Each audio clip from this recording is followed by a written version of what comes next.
柴上路你有去過冇？大上佬我之前其實愛去嘅，嗰度嗰個店主啦、屋主啦，佢請嗰啲流浪漢喺嗰度阻住喎，唔俾你上啊，睇門啊。哦，即係有格啦，佢話俾佢俾50蚊，佢又唔愛俾100蚊，佢都唔俾你上，唔俾你上就唔俾你上。咁盡足職守啊！係啊，佢都驚啊，有陣時講成日聽到聲啊。近排裝修啊，有咩古仔啊？分享下嘅。嗱，呢個可以講啦，呢個講翻呢件事應該係舊年8月啦，唐人8月，即係舊年嘅10月咁樣啦，應該係有一日咧就一個師傅啦，係咪類似有個靈體報夢俾佢啦？但係呢個係咪叫報夢，我哋唔清楚啊，即係好似報夢係你發夢咁樣嘛，但係佢唔係，佢知道你係嚟揾佢嘅。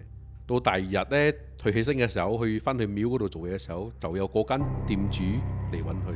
但係報夢嗰度講咗咩咧？就係講佢想嗰個師傅幫手，佢講佢哋喺度太耐咗，其實可唔可以幫下佢咁樣樣？咁我師傅講咩？答冇問題啊。冇話點樣答應佢啦，即係佢講佢要約個時間咁樣樣啫， OK，即係可以希望去超度佢或者係點樣啦。都唔算超度啦，即係佢想要嘅嘢，我聽我俾唔俾到你咁樣啦。啊，跟住假日嗰啲屋主就嚟揾佢咯。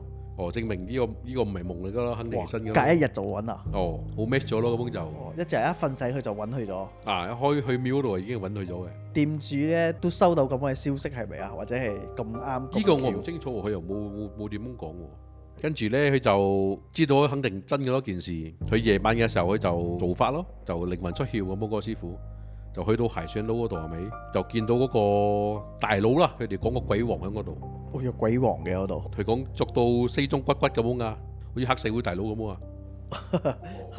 穿金戴銀噶，即係大大條出金係啊，大啊！大料，跟住啲戒指全部金嘅佢講。得，夾擔支煙咁啊！我哋講嗰度幾多隻鬼先啦？嗰個鬼王講咧，嗰度有79隻鬼。 79隻，哇，好勁啊，好多啊！嗰啲鬼係點樣嚟？佢自己收翻嚟嘅，即係嗰一帶啊，即係意外死啊，點樣死到，或者佢第二度死咗經過呢度啊，佢就收翻嚟照住你咁樣咯，即係你啲後代啊，或者你屋企人燒嘢俾你，就係入晒佢袋嘅。哦，即係佢都有講呢件事俾一個師傅知道。啊，係有同佢傾咯，都係最靈魂需要嘅時候同佢傾啊，呢啲嘢喺嗰度傾嘅時候，佢嘅條件好簡單嗰個，其實真係嘅條件就係要70幾粒雞蛋，同埋70幾碗飯，同埋要一定要喺嗰度煮，唔可以自己變過去。